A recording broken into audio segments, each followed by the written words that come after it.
Everybody wants a piece of the action. For more on how Canadians are getting in on this Bitcoin bonanza, I'm joined by the CBC's Jacqueline Hansen. Now, everybody thinks of buying Bitcoin as the only way in. There are other ways. How are other Canadians investing in this? Sure. So I spoke with a couple in BC who is actually using their life savings to get in on this. But yeah, they're not interested in just buying the cryptocurrency in order to profit from these price jumps that you're seeing.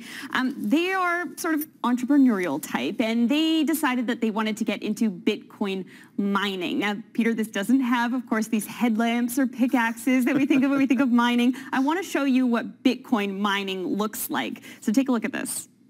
So this is what we have temporarily set up.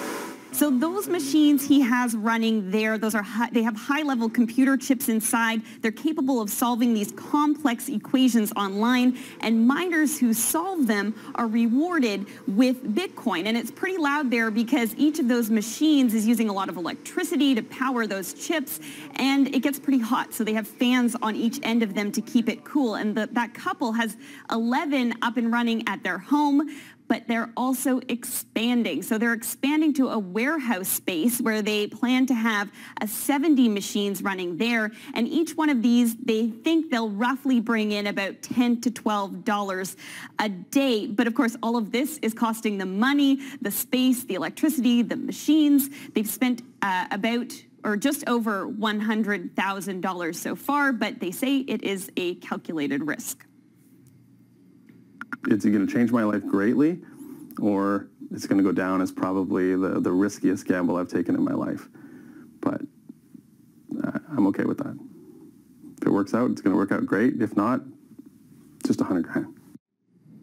Just $100,000, huh? And I mean, it's their life savings, and there's people doing stuff like that all over the place. And then you have to factor in there are people who've been doing this mining business for years, that are far more established, way out ahead of this. How are they doing by comparison? Yeah, that couple has been into this for a few months, but there are well-established Bitcoin mines elsewhere. Bitmain in China has huge operations, big, huge warehouses. You can see there, big warehouses and rows and rows of mining machines inside there. So that seems like it would be impossible to compete with.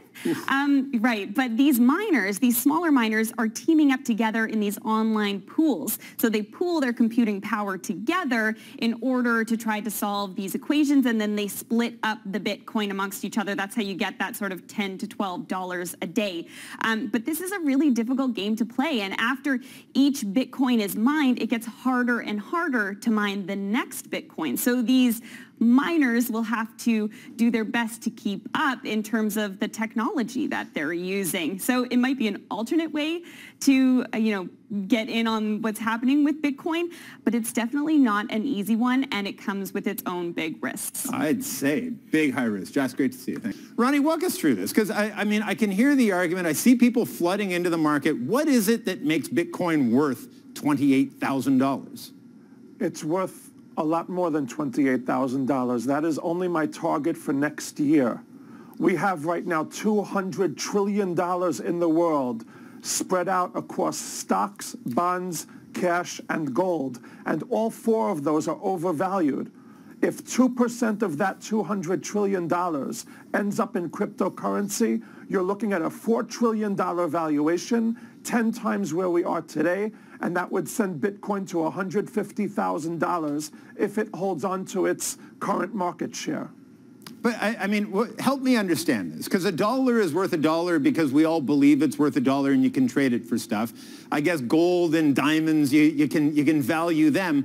What is it about this? Is it a store of value? Is it a speculation that down the road somewhere this bet that it's worth this much is going to catch up with the actual value of the commodity itself? What is it that makes it worth it? Everybody asks me what is backing Bitcoin, and my response is, what is backing the U.S. dollar? Well, the Federal Reserve, for one. It has dropped 75% of its value since I was born 50 years ago.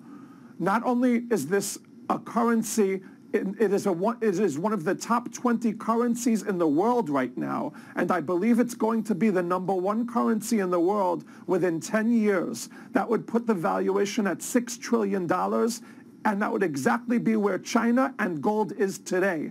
I don't know how much gold there is in the ground. I know how much Bitcoin there is. I also know that within a couple of years, there will be hundreds of millions of people trying to get their hands on a few million Bitcoin, and there will be no reaction from the supply side of the equation because the supply is capped.